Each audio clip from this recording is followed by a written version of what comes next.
Burari deaths. 1 जुलाई 2018 की सुबह बुराड़ी में रहने वाले एक 79 इयर्स के सीनियर सिटीजन गुरचरण सिंह रोज की तरह अपनी मॉर्निंग वॉक के लिए तैयार हो रहे थे। वो अपने घर से निकले और वॉक करते करते अपने मोहल्ले के ग्रोसरी स्टोर तक आ गए। वैसे तो वो स्टोर रोज सुबह शार्प 6 बजे खुल जाया करता था, मगर आज की सुबह कुछ अलग थी। दूध और ब्रेड की डिलीवरीज आ चुकी थीं, मगर शटर बंद होने की वजह से सारा सामान दुकान के बाहर ही पड़ा था। वो दुकान उस मोहल्ले में रहने वाली चुंदावत फैमिली ओन करती थी। गुरचरण जी पिछले 22 सालों से उस फैमिली के पड़ोसी थे और पिछले कई सालों से चुंदावत फैमिली का कोई ना कोई सदस्य रोज सुबह 6 बजे दुकान जरूर खोल देता था। और तो और चुंदावत फैमिली का एक मेंबर रोज गुरचरण सिंह जी के साथ वॉक पर भी आया करता था, मगर उस दिन वो भी नहीं आया और ना ही उसने फोन उठाया। तब गुरचरण जी को थोड़ा डाउट हुआ और वो चुंदावत फैमिली के घर चले गए। चुंदावत हाउस का गेट खुला पड़ा था। गुरचरण जी जैसे ही अंदर गए वैसे ही उन्होंने वहां कुछ ऐसा देखा जिससे उनके रोंगटे खड़े हो गए। अगले ही कुछ मिनटों में चुंदावत हाउस के बाहर बहुत सारी भीड़ इकट्ठी हो गई थी। इसी बीच कुछ पुलिस ऑफिसर्स भीड़ में से लोगों को धक्का देकर चुंदावत फैमिली के घर तक का रास्ता बना रहे थे। दरवाजा खोलने पर जो पुलिस और आसपास के लोगों ने देखा, वो देखकर सबकी आंखें फटी की फटी रह गईं। चुंदावत फैमिली के सारे मेंबर्स मर चुके थे। उनकी लाशें एक साथ एक ही कमरे में एक ही तरह से लटकी हुई थीं। 10 बॉडीज छत से टंगी हुई थीं। सबके हाथ पैर पीछे वायर से बंधे हुए थे और आंखों पर पट्टी बंधी हुई थी। इन 10 लाशों के अलावा घर की सबसे बूढ़ी औरत अंदर वाले कमरे में पड़ी हुई मिली। ये सब क्यों हुआ, कैसे हुआ, इन सब चीजों का राज खोलने से पहले उस फैमिली के बारे में थोड़ा जानना जरूरी है। चुंदावत फैमिली ओरिजिनली तो राजस्थान से थी, मगर 1999 से वो दिल्ली में रह रहे थे। दिल्ली में उनका काफी सक्सेसफुल प्लाईवुड बिजनेस था और एक ग्रोसरी स्टोर भी था। चुंदावत फैमिली बहुत ही हेल्पफुल और खुश मिजाज नेचर की बताई जाती थी और उन्हें कभी भी पैसों के मामले में कोई दिक्कत नहीं थी। परिवार की सबसे बड़ी मेंबर 75 साल की नारायणी देवी थी, जिनके 2 बेटे थे, भवनेश और ललित। उनकी शादियां सविता और टीना नाम की 2 औरतों से हुई थी। नारायणी देवी के पति की डेथ 2007 में ही लंग्स की किसी बीमारी के कारण हो चुकी थी और वो वक्त पूरी फैमिली के लिए बहुत मुश्किल था। नारायणी देवी की एक बेटी भी थी जिसका नाम था प्रतिभा। इन तीनों के आगे बच्चे भी थे। प्रतिभा की बेटी प्रियंका, भवनेश की बड़ी बेटी नीतू, छोटी बेटी मेनका और एक बेटा ध्रुव और ललित का एक बेटा था शिवम। चुंदावत फैमिली की 3 जनरेशंस एक ही घर में पिछले 22 साल से रह रही थीं और एक दिन अचानक पूरा परिवार अपने ही घर में मरा हुआ पाया गया।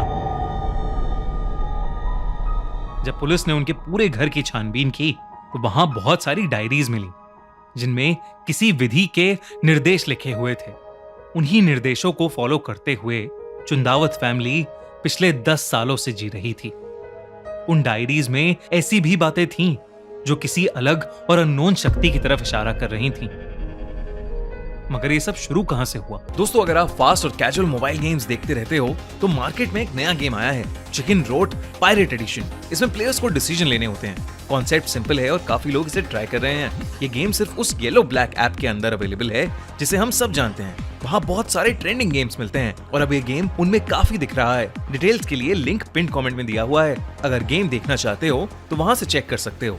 पड़ोसियों से बात करने पर धीरे धीरे पता चलता गया कि पूरी घटना ललित चुंदावत के इर्द गिर्द घूम रही थी। 45 साल का ललित पूरी चुंदावत फैमिली में सबसे ज्यादा घुलने मिलने वाला आदमी था। पर 2004 में एक छोटे से एक्सीडेंट की वजह से ललित को ऐसा शौक लगा कि उसने ठीक से बोलना ही बंद कर दिया था। उसके बाद 2007 में ललित के पापा की डेथ के बाद धीरे धीरे ललित के हाव भाव बिल्कुल बदलने लगे।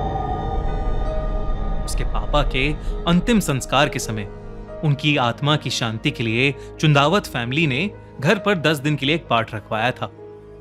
पाठ के सभी दिन ठीक जा रहे थे, मगर एक दिन प्रार्थना के बीच में ललित उठा और बहुत जोरों से ओम चिल्लाने लगा, ठीक वैसे ही जैसे उसके गुजर चुके पापा ओम का जाप किया करते थे। जब पाठ के बीच में एक पड़ोसी ने ललित से पूछा कि आखिर उसे क्या हुआ, तो ललित ने बताया कि उसके मरे हुए पापा उसके सपने में आए हैं और वो कह रहे हैं कि वो बहुत जल्द वापस आ जाएंगे। उस दिन के बाद से हर रोज चुंदावत फैमिली के घर में रात 9 बजे से कीर्तन होना शुरू हो गया था, जिसमें कभी कभी पड़ोसी भी शामिल होते थे। 9:30 बजे तक घर के सभी लोग कहने लग जाते थे कि डैडी के आने का टाइम हो गया है। ललित के फोन से पुलिस को पता लगा कि उसका भूत और आत्मा जैसे टॉपिक्स में बहुत इंटरेस्ट था। वो रोज इंटरनेट पर पैरानॉर्मल शोज देखने लगा था और अक्सर वो कब्रिस्तान में जाया करता था।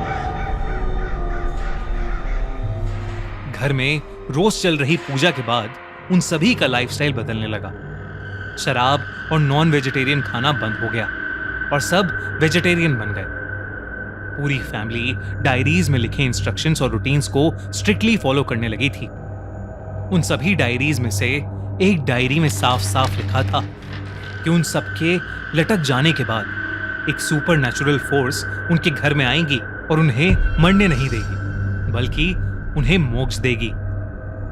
मोक्ष हिंदू रिलीजन का एक कॉन्सेप्ट है जिसमें यह कहा गया है कि अगर इंसान पूरी जिंदगी अच्छे काम करे और भगवान की तरफ मन लगाए तो वो साइकिल ऑफ बर्थ और डेथ से फ्री हो जाता है। डायरी में क्लियरली लिखा था कि उन्हें लटकने से 6 दिन पहले से लगातार क्या करना था, ताकि वो आखिरी दिन खुद को घर की सीलिंग से पूरी विधि अनुसार लटका सके। मौत का वक्त थर्सडे या संडे रात 12 से 1 बजे के बीच में होना चाहिए था। डायरी के फाइनल एक्ट में लिखा था कि जब जमीन कांपेगी और आसमान फटेगा तो मैं तुम्हें बचाने आऊंगा। सबसे अजीब बात तो ये थी कि कुछ लोगों ने यह भी दावा किया कि डायरीज में जो भी इंस्ट्रक्शंस लिखी गई हैं वो ललित की हैंडराइटिंग थी ही नहीं। तो फिर वो सारे इंस्ट्रक्शंस इतने सालों से डायरी में कौन लिख रहा था? क्या वो सारी डायरीज उनके पापा भोपाल सिंह लिख रहे थे, जिनकी 2007 में ही डेथ हो गई थी? यहां तक कि जिस रात पूरी फैमिली ने मिलकर खुदकुशी की या उनका मर्डर हुआ, उस रात घर के बच्चे और औरतें बाहर दुकान से स्टूल्स और वायर्स लेकर घर के अंदर जाते हुए सीसीटीवी कैमरा में देखे गए थे। वही स्टूल्स और वायर्स जिनका इस्तेमाल उन्होंने उस रात डायरी के इंस्ट्रक्शंस फॉलो करके सीलिंग से लटकने में किया था। तो क्या उन्हें पहले से पता था कि वो मरने वाले हैं? पुलिस को धीरे धीरे पूरा भरोसा होने लगा था कि ललित चुंदावत को साइकोसिस डिसऑर्डर था। साइकोसिस डिसऑर्डर एक दिमाग की बीमारी है जिसमें इंसान सच्चाई से अलग एक भ्रम की दुनिया में जीने लगता है। इस बीमारी में लोगों को हैलुसिनेशंस भी होते हैं।